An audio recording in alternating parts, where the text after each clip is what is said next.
అఘోరి మొన్న ఒకసారి నేను ఈ విషయం గురించి వ్యక్తపరిచినట్టున్నాను. ఈ అఘోరీలు వాళ్ళు ఏంటంటే వాళ్ళు అఘోరీలు కాదు, వాళ్ళు అసలు వాళ్ళు అఘోరీలు కాదు. అఘోరి అయినట్లయితే అఘోరి అనేటువంటి వ్యక్తి ఎవరైనా సరే అనుకున్న సమాజంతో పని లేదు అతనికి, సమాజంతో అతనికి ఎటువంటి మరి సంబంధాలు ఉండవు. ఆయన పని ఏమిటి, అఘోరి అనేటువంటి పని ఏమిటి, భగవద్ధ్యానంలో ఉంటాడు.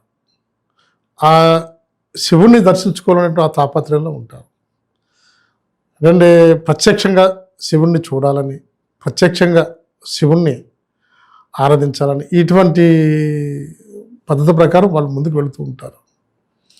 ఆ గోరి పక్క నుంచి మనం వెళుతున్నా, లేకపోతే అడవిలో ఉన్నప్పుడు ఏ సింహం వెళ్ళినా, పులి వెళ్ళినా, ఏది వెళ్ళినా కూడా అనుకుంటే వాళ్ళకేం సంబంధం ఉండదు. వాళ్ళేం పట్టించుకోరు, అసలు భయపడరు. వాళ్ళు అసలు కళ్ళు తెరిచి చూడరు.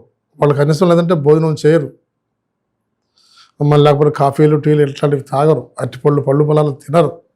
వాళ్ళు ఏంటంటే ఓన్లీ గాలి భోంచేస్తారు అంతే. ఆ దాన్ని సిద్ధి పొందగలుగుతారు. సిద్ధి పొంది ఆ గాలి ఆధారం మీదే వాళ్ళు ఈ యొక్క ధ్యాన నిమగ్నంలో ఉంటారు.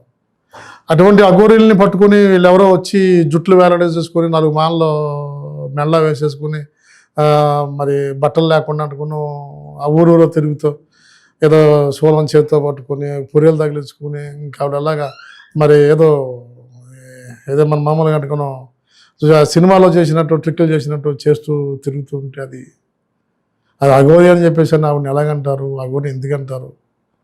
ఎవరు ఈ మధ్య ఎవరినో పెళ్లి చేసుకున్నాడని, ఒక అమ్మాయిని పెళ్లి చేసుకున్నారని, ఆ అమ్మాయితోటి సహజీవనం చేస్తున్నాడని, ఏదో మళ్ళీ అరెస్ట్ అయితే అన్నారని ఇట్లాంటి రూమర్స్ వస్తున్నాయి. అసలు నిజంగా అనుకున్నా వాళ్ళు అఘోరీలే కాదు.